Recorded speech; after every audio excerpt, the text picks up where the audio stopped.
Greetings, fellow foodie people, my foodie people. Or if you're not a foodie, thank you for watching. This is Keith. I'm cooking again today, as promised in my previous post that I put on Facebook earlier today. I am going to make some meatballs and spaghetti. So this is a kind of a longer process. So it's in multiple steps. So I may not be able to put this all in one video. If I am not able to do that, I will record a second and possibly a third video. Hopefully I can do it in two, hopefully one. So I'm going to pause. I don't know how long that pause will hold. But when I record, and I'm doing this on an Android phone, just in case you're wondering, you can do it on an iPhone, I think, but you have to download third-party software, and I don't really like doing that. But I have an additional phone, an Android phone. You can actually pause video when you're recording on this phone. It's a Samsung Galaxy Note S20. Yeah. So that's what I'm doing it. So first I'm going to show you my ingredients. And then because once I mix this all together, it's going to go in the refrigerator. And I'll explain what I mean, why that's important here in just a moment. So let me flip this camera. Oh, am I going to do it right? Oh, I just snapped a picture. I didn't mean to do that. Oh, okay. All right. Hopefully y'all won't see the picture. So here are my ingredients. So we're making meatballs. That's Reggiano Parmesan right here. This is grass-fed, organic grass-fed beef. I got it from Sam's. It's leaner. So then regular beef and then grass-fed beef is supposed to be healthier. There's no hormones. No, here, let me just pull this up so y'all can see it better. So no hormones. No antibiotics ever, and it is produced in the United States. Okay, so you know it's probably safer than if it wasn't. I don't know. You go ahead and form your own opinion on that. All right.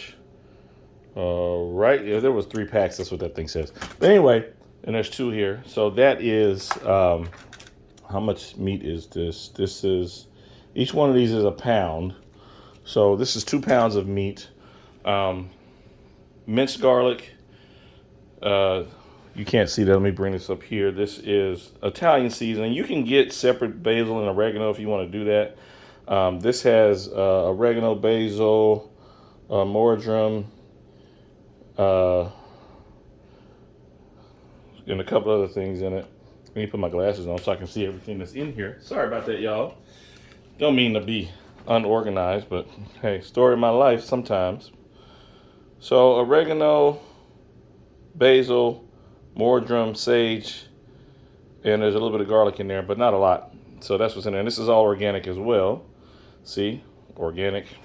And then some breadcrumbs. These are plain breadcrumbs. Progresso breadcrumbs. You can get whatever breadcrumbs you want. You can make your own breadcrumbs. You can toast some bread really, really crispy and then crush it up by hand. That's a lot more work than I want to do. The only downfall about using these breadcrumbs is it does have some sodium in it, 150 milligrams. So I'm not going to use any other salt component in this because of that.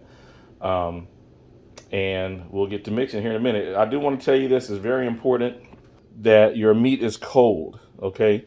You want this meat to be cold because when you're mixing it together, if it's warm, that fat will start to melt and it won't mix together right. So I just took that meat out of the refrigerator. It's been in there. I thawed it out and it's in the refrigerator. If you have frozen beef, take it out and put it in the refrigerator like 3 or 4 days before. You can do it the old-fashioned way like we used to do and just leave it out all night, but that's not the safest way to do it, but I ain't never got sick from it, so, you know, you do whatever you want. But it's recommended that you thaw it out in the refrigerator so it maintains a good temperature while it's thawing. Those of y'all in the food service know that danger zone for bacteria between 40 and 140. I think those numbers actually have changed, but it's best to thaw meat out in the refrigerator. All right, so we'll get to mixing here in just a moment. I did forget one additional ingredient. These are shallots. If you don't know what shallots are from the onion family. They're smaller and they're a little milder than onions. They don't quite make you cry as much when you cut them either. Shallots. So that's what I'm going to use instead of onions. Y'all will have to forgive me.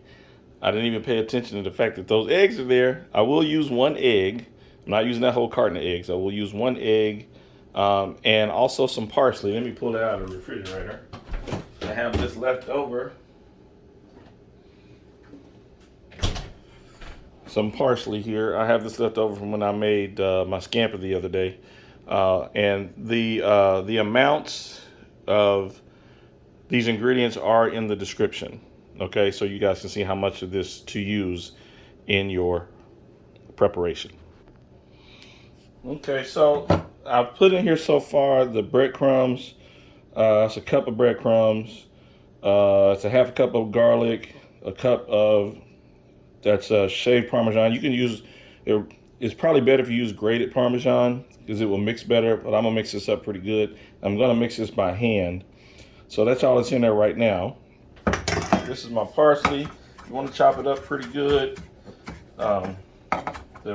Most recipes call for finely chopped parsley, so you wanna get it good. You can use dry parsley if you want to, but this is going to taste fresher and better if you use chopped parsley. Try not to get too many stems in it because the stems will make it taste kind of bitter. Okay, so I'll finish chopping that up. All right. Good knives are very important too. You want a sharp knife, you don't want a dull knife. Be careful when you're doing this. Make sure your hands are protected. Don't get your fingers caught in that knife because if you're chopping like this, you put your hand in there, you cut it so fast you won't even know, and all of a sudden you'll see blood on your chopping block or on your cutting board. You don't want that.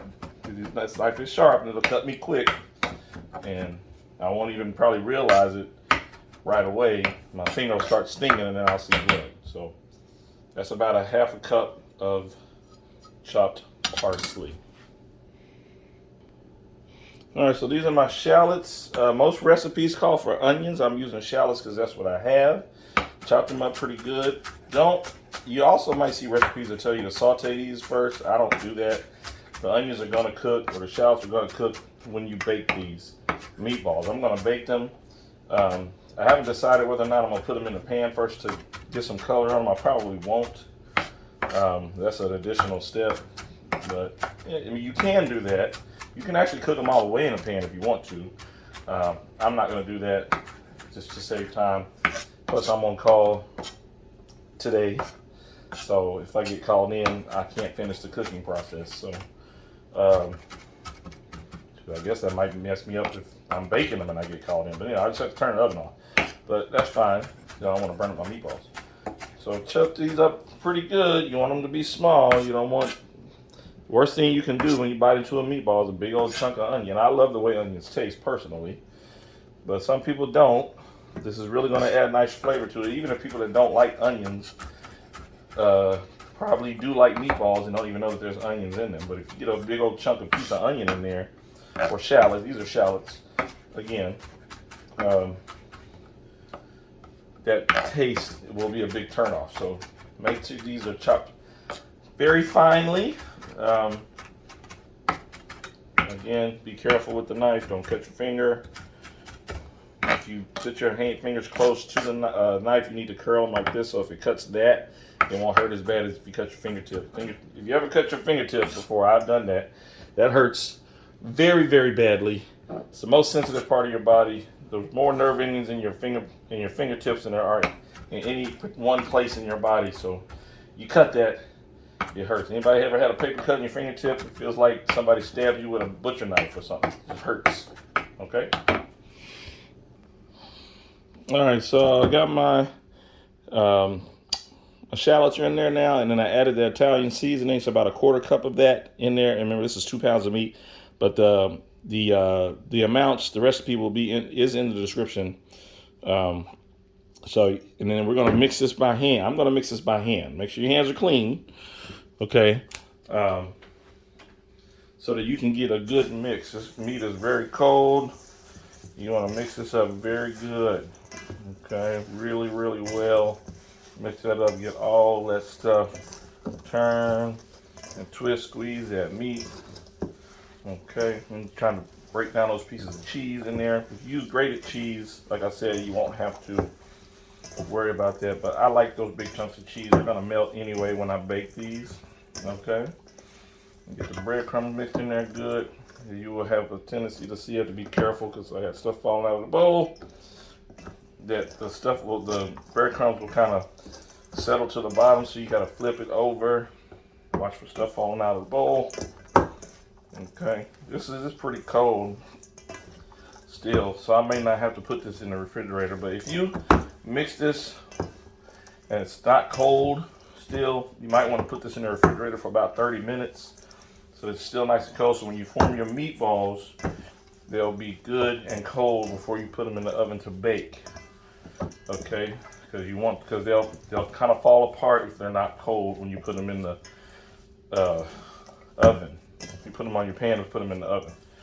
So mix this up really good. Oh, I wish I could smell the smell. The smell is incredible.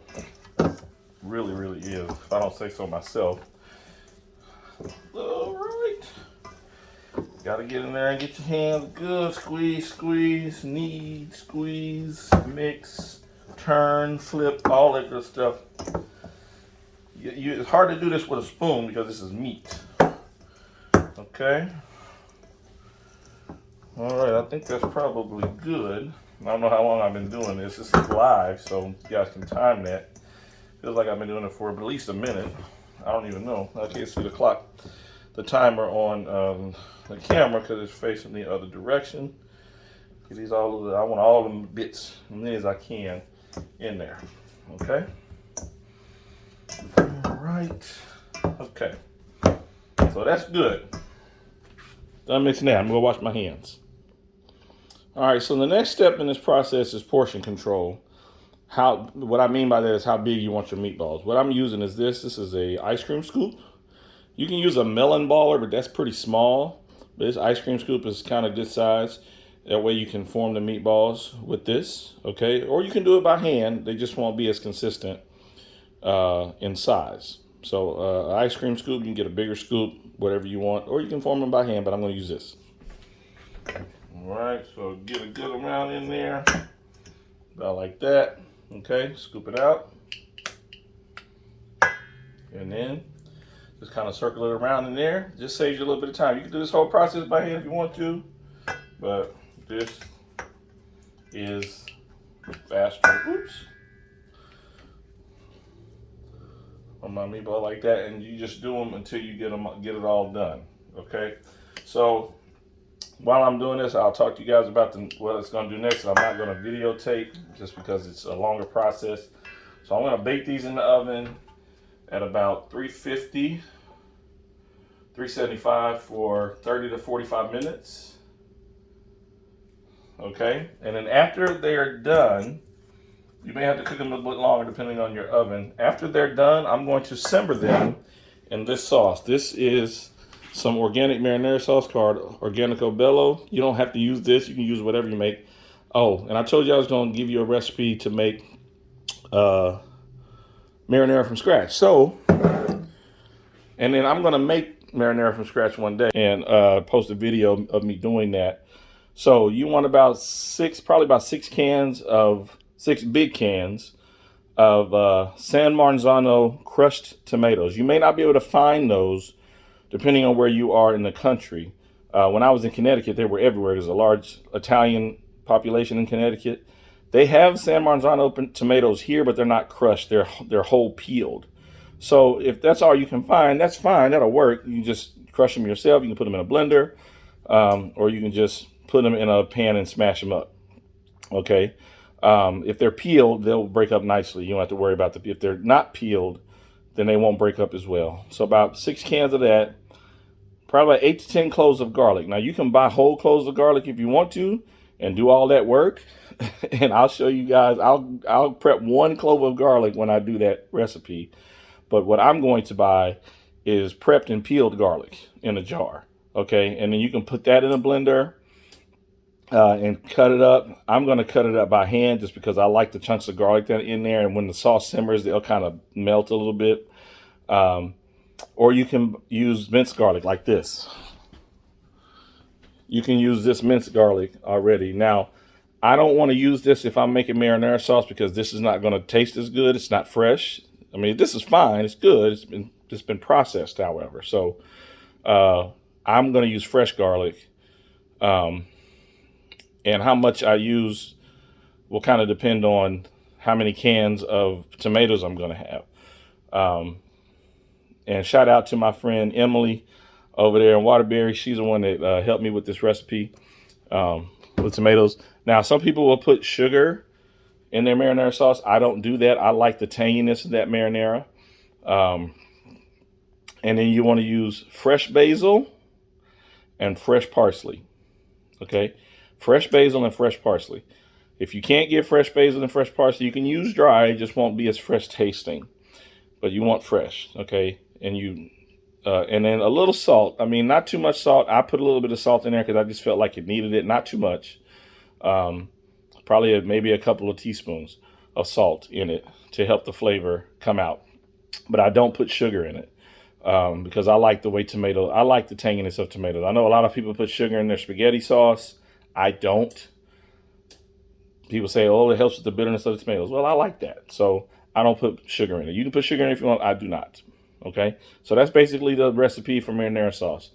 About 6 cans of San Marzano crushed tomatoes, fresh garlic cloves, fresh parsley, and fresh basil. And that's pretty much it. You mix all that together and let it simmer for a few hours, a couple of hours.